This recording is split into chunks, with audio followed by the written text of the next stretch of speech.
Welcome to the Light Reading Podcast. I'm Phil Harvey.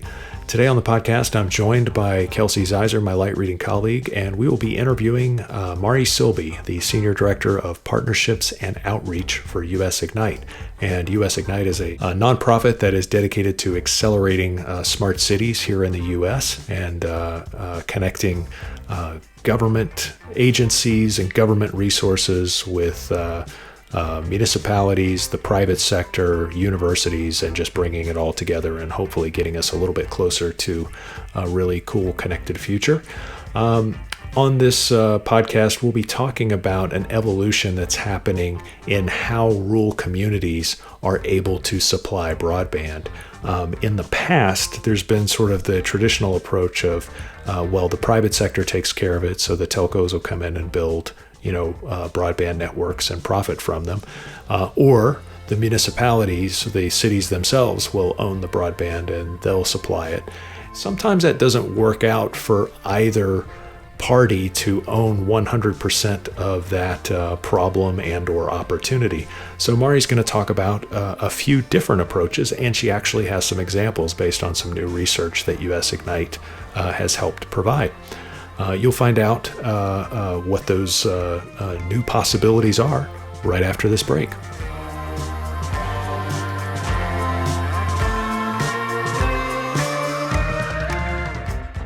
This podcast is sponsored by ServiceNow. Behind every great experience is a great workflow. ServiceNow delivers digital workflows that create great experiences and unlock productivity for communication service providers and their customers. Welcome to the Light Reading Podcast. This is Phil Harvey, and I am joined by my light reading colleague, Kelsey Ziser. Hello, Kelsey. Hey, yo, Phil. How's it going? Good. I'm fully caffeinated, ready Awesome. to go. That's good. That's the best way to podcast, is highly caffeinated. Yes, on the edge of jittery. Yes. Oh, okay. Well, don't grab your laptop and shake it or anything. Okay. Because you might disconnect, and I don't know if I'm smart enough to interview our guest all by myself, but we do have a guest today who is no stranger to the podcast, and she has her own podcast too. Kelsey, we have a competitor. Can you believe it? Oh, wait. Hang up on her real quick. That's right. From US Ignite, hello, Mari Silbey. Why, hello, everyone. It's good to be back. Great to have you back. And please, let's go ahead and get a podcast plug out of the way, because I'll forget to do it later. Where can we find your podcast, and what do you think we might be hearing when we turn it on? Sure. Yeah. So we did a number of interviews with community leaders focused on their small cell deployments and small cell strategies. And there's 4 of them that are now posted online at us-ignite.org. And if you go to that site, it should be one of the links on the front page. There's like an orange bar with highlights and features, and you should be able to get straight to it from there with a link to all of them you can listen to on the site or on Spotify. All righty. So you're being at US Ignite, obviously the focus there is, or there's a move toward helping smart cities take off, and they can't do that without connectivity. Yeah, Mari, so I don't know if you're aware, but we're living in a pandemic right now. It had nearly passed me by. But okay, just wanted to make sure, since you're in the, small town of BC. Right, right. So has the industry's view of broadband changed at all during this pandemic? Well, it's really kind of an interesting time, because from the city or local government perspective, they're facing a massive drop in tax revenue that is forcing them to slash budgets. And that's a negative on the connectivity front. But on the other hand, because the dramatic illustration that this pandemic is giving us of how important broadband connectivity is, that's also helping both communities and industry recognize how much of a priority it needs to be, and therefore start to marshal resources in that direction. So just as an example, we put a paper out recently on what we think communities will prioritize in the near term, and closing those broadband gaps where they still exist is definitely on that list, because it ticks a number of boxes. It improves equity, it gives long-term value, it supports other priorities in areas like education and healthcare and economic development. So that is one piece that I think may be good coming out of the pandemic. Yeah, I think all of those areas are definitely very critical right now. As you mentioned, healthcare and education, especially coming into the fall. I think a lot of universities are wondering how to bring back their students or combine virtual and also in person courses. So I'm sure that's front of mind for a lot of communities. Yeah. I think it's also worth noting that there's likely to be a lot of federal money flowing soon for broadband Mm-hmm. projects. And if we want to look at it optimistically, we could be looking at the situation as being similar to back in 2009 when the BTOP program went in place. Mm-hmm. And that created some unprecedented broadband build out opportunities. So perhaps we are on the cusp of a similar situation here. Yeah, and they do tend to follow. Sadly, they tend to follow recessions Mm-hmm. when the government really makes a, a big effort around uh, not just improving infrastructure, but making sure the infrastructure matches the community needs. And I think that's what's interesting now is that back, unlike back in 2008, 2009, the day-to-day need for broadband is so much more in terms of the pure bandwidth, and the type of connectivity has changed too, because what we do online has completely changed. And it seems like that sort of thing um, is hard to come by in some rural communities, simply because the traditional telcos and cable companies haven't been able to figure out how to profitably deliver it and build out that infrastructure. So there is a need for other methods of funding and other business models. Agreed. So we actually looked at some models for broadband deployment recently, specifically with the goal of helping communities evaluate what their options are. And what we concluded is very similar to what you just suggested, which is that there are hybrid public private models that may offer some of the best opportunities for connecting regions that are still unserved or underserved. Because as you said, you're right that it's difficult to make the economic case for a lot of broadband providers to go into these sparser, less populated communities. But on the other hand, that doesn't mean the need is any less there. And there still needs to be a solution and a way to get those areas connected. So as I mentioned, we did a study on this recently, and we actually have a partner, a strategy consulting group called Altman Valandry and Company, which put together a database of over 1,000 municipally enabled broadband programs using a combination of public data and in-depth interviews of city officials around the country. Hmm. And the focus was really on, let's look at this not as an either or situation. Again, let's look at this not as just what if the private sector comes in and subsidizes all of this versus what if the municipality takes on all of the risk and financial burden to fully own and operate a network, which are typically the options we look at across most of the country today. But this report really examined what are the opportunities ahead for combining those into hybrid models of public and private ownership and operation. What would be the advantage in public private ownership versus a completely municipal approach where it's just the city and it's funded by taxpayers and you don't have to worry about some company making its quarterly number for you to have broadband upgrades and things like that? Right. Now, that's a really good question. It's really about distributing risk, and also different communities are very different, both in terms of the assets that they have available and also just the engagement and the leadership that they have within the community. So the local support, both at the leadership level and I guess also at the community level as well.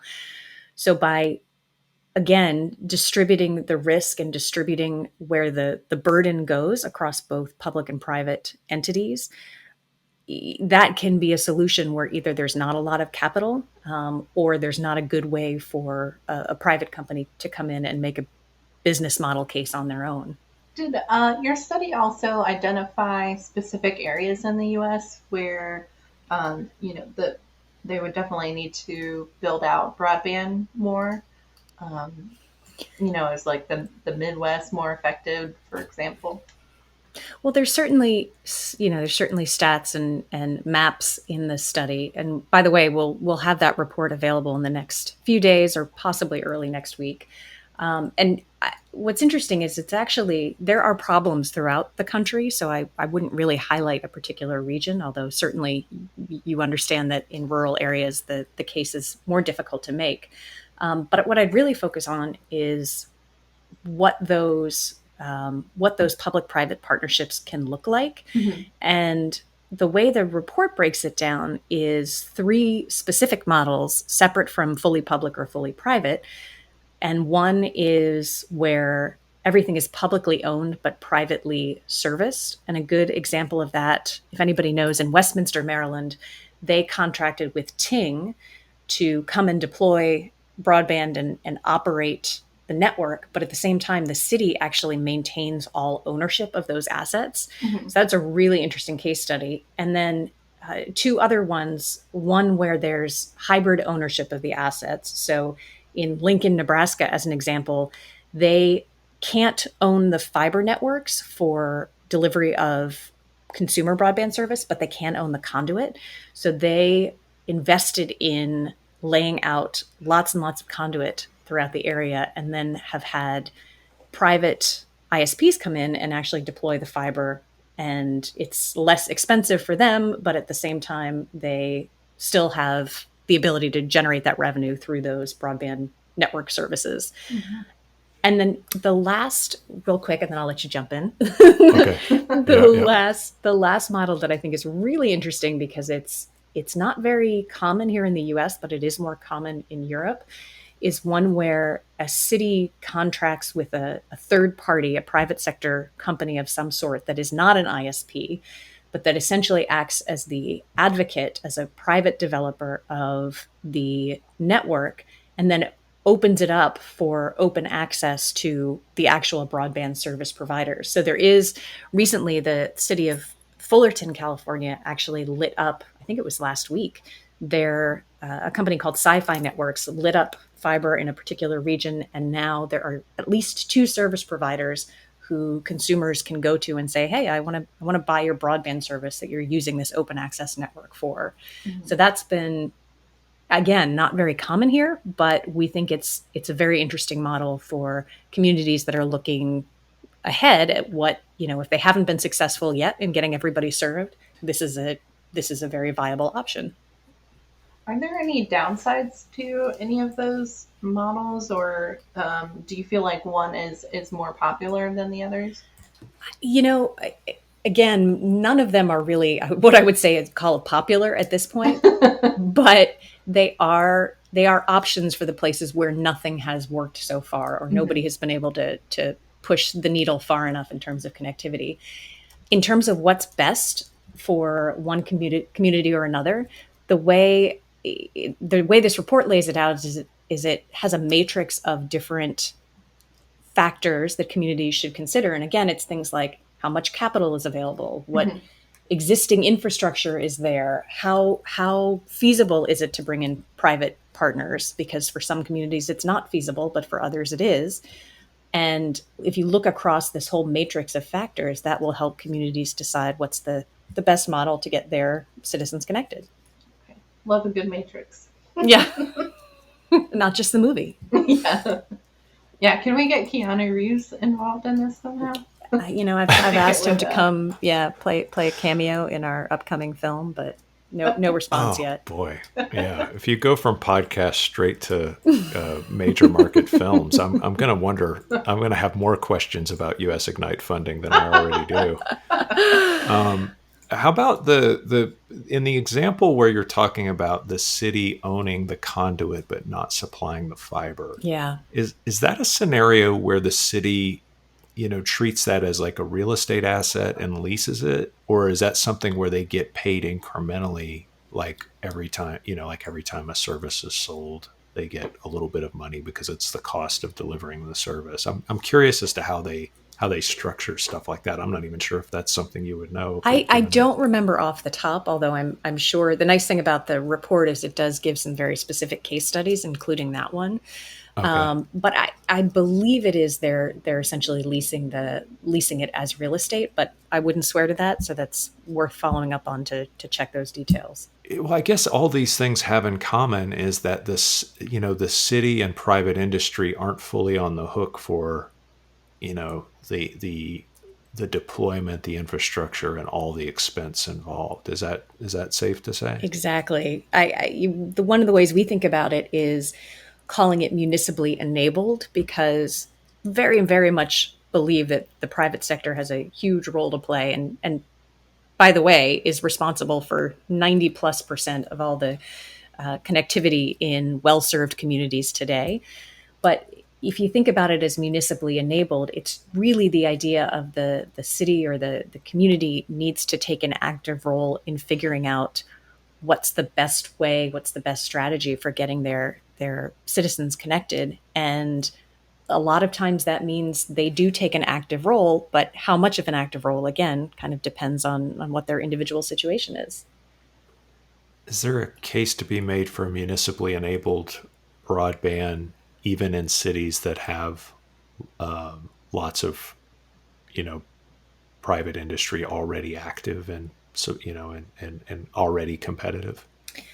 It's possible. Of course, in those places, I think you're going to run into more issues of regulatory oversight and pushback Mm. from the private sector. But what I think this is interesting for as well are the implications even beyond just broadband connectivity. So the focus of this report is really on fixed broadband, but as we look ahead at different kinds of wireless networks that are coming, but also any kind of smart city infrastructure, whether it's connected transportation or smart streetlights or smart energy grids, anything, I think this is an interesting strategy to consider because getting both the public and private sides of the equation to invest in and work together to develop the best outcomes is probably going to make the most sense. It's probably not going to make sense to turn it all over to the private sector. And at the same time, the public sector is not going to have the resources to do all of this themselves. So I think this is a great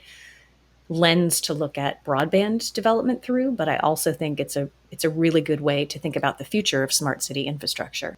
Back to Kelsey's point earlier, I'm wondering about, you know, being able to accurately map. I know this is kind of a different subject altogether, but like accurately map, where the needs are, and have that data reflected, because it seems like there's a lot of communities that have, what I would say is poor connectivity, but they're still connected somehow.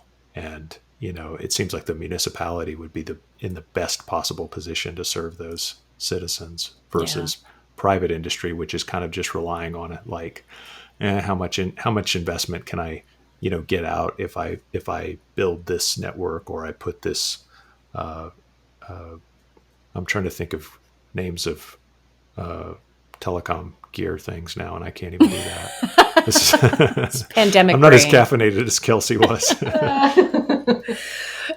No, I think that's a good point. I think obviously we know that broadband mapping is still a major issue, and getting accurate data and precise data is difficult. I know there are some municipal efforts to try to do some of those things locally. I know Eugene, Oregon has done some work in that area, and there are other communities as well. But yes, in terms of tracking and measuring and understanding where the need is, it where that is not well done, the municipalities being able to step in and do some of that, especially because it helps to outline, the business case as well. It's not just categorizing what service exists and there are gaps, but also what infrastructure exists and, whether that's towers or whether that's buildings or conduit or whatever it is. If you don't know it's there, you can't make use of it. Yeah, that's an interesting thing as well, because I think that's another big kind of telecom problem, especially with rural carriers, especially with carriers that have gone through multiple mergers and acquisitions in the last decade. It's muddied the waters in terms of how much they know about where their own network assets are. I can Yeah, imagine for it's sure. dealing with cities, it's quite the same. So when is this report going to be available for public consumption, and where do we get it? Yeah. So again, it's a partnership between US Ignite and Altman Valandry and Company. And the report will be released likely later this week, possibly early next week. But you will certainly be able to find it on our website, us-ignite.org. And Kelsey, are we going to ever open up an editorial bureau in Fullerton, California? Is that... I mean, I'm pushing for one in Hawaii, but I mean, Okay. I guess that's close enough. No, I think let's keep pushing on Hawaii. Okay. I like that. That's the island isn't important. Just anywhere Hawaii's fine. I will second that. I will be your bureau editor if needed. Oh yes, of course. No, you had your chances. Okay. Goodness gracious, the door has shut. Oh, no. Very sad. Very sad. No. I'll send you a postcard, Mari. Thanks. Yeah, right. Appreciate it.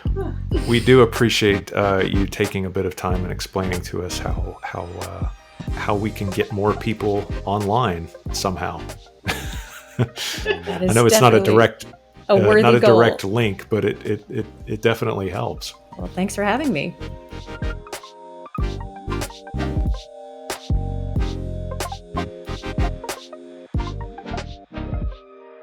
That is it. That's our show. Thanks so much to Mari Silbey for her time and insights today.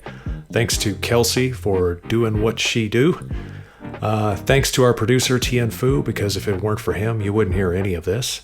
And of course, thanks to you, dear listener, because if you weren't paying attention, we wouldn't get away with doing all of this at work. Please do tell a friend to subscribe, and thank you for listening to the Light Reading Podcast.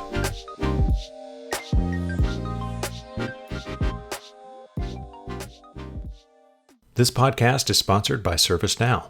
Behind every great experience is a great workflow.